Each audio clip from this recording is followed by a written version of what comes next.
तार बिजली से पतले हमारे पिया का तो हमें पता नहीं, लेकिन बढ़ती गर्मी में राहत देने वाले फ्रिज, कूलर, एसी बिजली के बिना अधूरे हैं और वो बिजली तार के बिना बिल्कुल बेकार। इसलिए आज मैं आपको इंडियन फैक्ट्री में तार बनाने का पूरा प्रोसेस दिखाने वाला हूँ, जिसे बनाने के लिए सबसे पहले मोटी मोटी तांबे की कॉइल को लाया जाता है और इसके बाद इसको तेजाब से भरे लिक्विड के अंदर डाला जाता है ताकि इसके ऊपर जितनी भी गंदगी लगी हुई हो वो सारी साफ हो जाए और इसके ऊपर एक तांबे वाली चमक आ जाए। फिर इसके बाद इसको एक बड़े से रोलर के ऊपर ट्रांसफर किया जाता है ताकि इससे थोड़ी सी अपनी तांबे की तार लचीली हो जाए और उसके बाद इनको पतली पतली डाइयों से गुजारा जाता है और जितनी ही पतली डाइयों से गुजरता जाएगा अपना तार उतना ही पतला होता रहेगा। फिर इसको ठंडा करने के लिए एक पानी से भरे चैम्बर से गुजारा जाता है। फिर इसके बाद इसको छोटी छोटी रील के ऊपर ट्रांसफर किया जाता है। फिर इन सारी छोटी तैयार रील को एक दूसरी फैक्ट्री के अंदर लाया जाता है और एक बारी में लगभग 150 से 200 रील एक स्टैंड के ऊपर लगाई जाती हैं। फिर जितनी भी mm का यहाँ पे हमारा तार बनाना होता है तो उसके हिसाब से यहाँ पे एक एक करके तार निकाली जाती है और इसको एक बड़ी सी मशीन के अंदर ट्रांसफर किया जाता है और इसके साइड में यहाँ पर एक मीटर लगा होता है जो ये नापता रहता है कि यहाँ से अपनी कितनी तार ट्रांसफर हो चुकी है।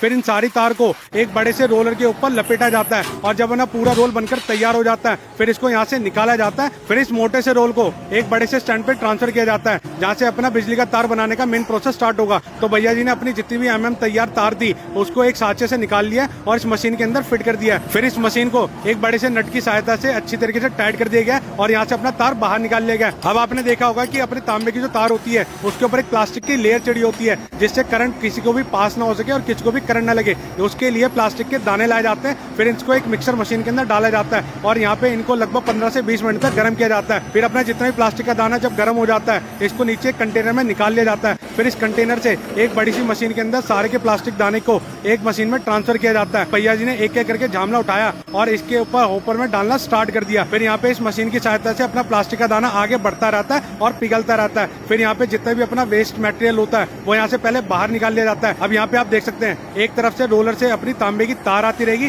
दूसरी तरफ से अपना प्लास्टिक आता रहेगा और इस तार के ऊपर लगातार लिपटता जाता रहेगा जिससे अपनी बिजली की तार बनके तैयार होती रहेगी। तो देखिए नीचे यहाँ पे गर्म सी हीट देने के लिए एक बर्नर भी लगा होता है जिससे तार अपनी लगातार पिघलती रहती है और गर्म होती रहती है। अब अपनी जितनी भी तैयार तार है एक पानी के चैम्बर से होकर गुजरेगी जहाँ पे लगातार ठंडी होती रहेगी क्योंकि भैया अभी भी प्लास्टिक गर्म है और अपनी तांबे की तार भी गर्म हो जाती है। तो उसको ठंडा करने के लिए एक पानी के चैम्बर से गुजारा जाता है। पानी के चैम्बर से गुजरने के बाद अपनी जितनी भी तार होती है यहाँ पे बड़े बड़े रोलर के ऊपर जाती रहती है और यहाँ से लचीली होती रहती है। यहाँ से एक डाई मशीन में जाती है जहाँ पे इसकी लेबलिंग, ब्रांडिंग, जितना भी उसके ऊपर मटेरियल लिखा होता है वो यहाँ से छपाई की जाता है। फिर इसके बाद सारी तार अपनी आगे आती रहती है और जैसे ही अपना यहाँ पर एक बजर बजता है तो भैया को समझ आता है कि तार अपनी कंप्लीट हो चुकी है तो इसको कटिंग करके अलग कर लिया जाता है। तो देख सकते हैं रंग बिरंगी तारें अपनी यहाँ पे बनकर तैयार हो चुकी है। अब इसका एक बंडल बनाएगा। तो देखिए भैया जी ने एक कोना तार का इस मशीन के ऊपर फंसा दिया और ये मशीन ऑटोमेटिक घूमती है और यहाँ से तार का बंडल बनके तैयार हो जाता है। फिर इसके बाद